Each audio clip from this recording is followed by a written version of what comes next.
Hello viewers, আসসালামু আলাইকুম। রূপা bright dental care থেকে চলে আসলাম। একটা আপু কমেন্ট করেছেন যে আমি ক্যাপ বসিয়েছিলাম 2019 সালে, এখনও ঠিক আছে। এই ক্যাপের জন্য কি মুখে দুর্গন্ধ হওয়ার সম্ভাবনা আছে?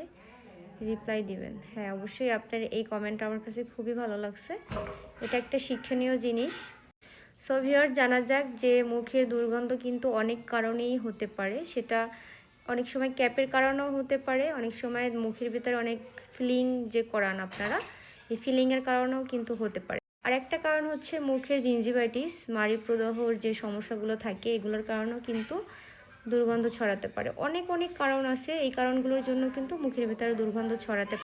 তবে ভিউয়ার্স, মুখের দুর্গন্ধ ছড়ানোর জন্য যে ক্যাপ ফিলিং, এগুলোর কিন্তু একটা রিজন থাকে। অনেক সময় ক্যাপ বা ফিলিংয়ের ভিতরে ময়লা জমে পরিষ্কার হয় না ঠিকমতো, সেক্ষেত্রে কিন্তু দুর্গন্ধ হতে পারে মুখ থেকে। কিন্তু আরেকটা কারণ হচ্ছে, আমরা মুখ যদি বেশি শুকিয়ে যায়, হ্যাঁ, লালা না থাকে মুখের ভিতরে, সেক্ষেত্রেও কিন্তু মুখ থেকে দুর্গন্ধ আসতে পারে। তাই হচ্ছে মুখের লালাটা এমন কার্যকরী একটা জিনিস, যেটা হচ্ছে আপনার মুখের ভিতরে মুখটাকে ফ্রেশ করে, ওয়াশ করে। মুখের লালাটাই হচ্ছে মুখটাকে ফ্রেশ রাখে। সো লালা যখন শুকিয়ে যায় তখন হচ্ছে মুখ থেকে দুর্গন্ধ আসে।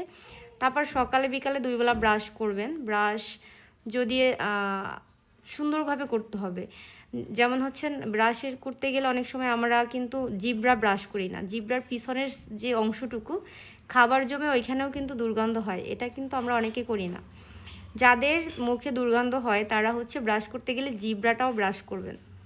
জিব্রার পিছনে যে অংশগুলো, ওইখানে খাবার জমে থাকে, ওইখান থেকে অনেক খারাপ গন্ধ আসে। সো আরেকটা রিজনও হতে পারে, কারো যদি আক্কেল দাঁত বা আক্কেলটা বাঁকা হয়ে ওঠে, অর্ধেক পরিমাণ দাঁত মাড়ির ভিতরে থাকে, অর্ধেক পরিমাণে দাঁত বাহিরে থাকে, সেক্ষেত্রেও কিন্তু ওইখানে খাবারটা আবার জমে, আবার ওইখান থেকেও কিন্তু দুর্গন্ধ হওয়ার সম্ভাবনা থাকে। কারো হচ্ছে গ্যাস্ট্রিকের সমস্যা থাকে, গ্যাস্ট্রিকের ওষুধ খেতে খেতেও কিন্তু দুর্গন্ধ হতে পারে ভিতর থেকে। দাঁত যদি ঠিকমতো পরিষ্কার না রাখা হয়, দাঁতের গোড়ায় যদি ক্যালকুলাস জমে থাকে, মানে ময়লা জমে থাকে, সেক্ষেত্রেও কিন্তু মুখ থেকে দুর্গন্ধ আসতে পারে। তো আপনারা প্রতি বছর একবার করে ডেন্টালে গিয়ে, স্থানীয় ডেন্টাল ক্লিনিকে গিয়ে দাঁতটাকে স্কেলিং পলিশিং করাবেন। দেন আপনার মুখ থেকে দুর্গন্ধ নাও আসতে পারে।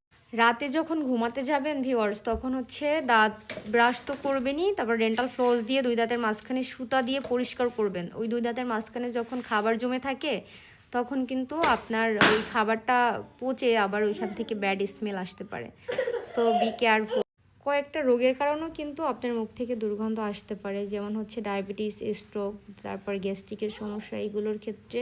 এগুলোর জন্য যে মেডিসিন, অ্যান্টিহিস্টামিন নামক যে গ্যাসের ওষুধ খাওয়া হয়, এসবের কারণেও মুখ থেকে দুর্গন্ধ আসতে পারে। তারপর হচ্ছে আপনার যারা ধূমপান করেন, তাদের মুখ থেকেও দুর্গন্ধ আসতে পারে।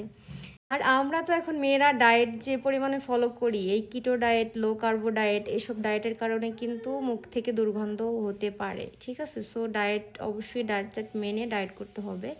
এর ফলেও কিন্তু আপনার মুখ থেকে দুর্গন্ধ আসতে পারে। ডেন্টালের ইস্যু ছাড়া যারা ধরেন কখনই দাঁতে ক্যাপ করান নাই, দাঁতের ভিতরে ঠিকমতো স্কেলিং পলিশিং করান, তাদের মুখ থেকেও যদি দুর্গন্ধ আসে, সেক্ষেত্রে কিন্তু আপনারা সিস্টেমিক রোগ, যেমন ধরেন আপনার কিডনির রোগ, লিভারের রোগ, শ্বাসতন্ত্রের রোগ, টনসিল, এগুলোর যদি কোনো সমস্যা থাকে, সেক্ষেত্রেও কিন্তু আপনাদের মুখ থেকে দুর্গন্ধ হতে পারে। সো সেক্ষেত্রে আপনাদের মেডিসিন ডক্টর দেখাতে হবে।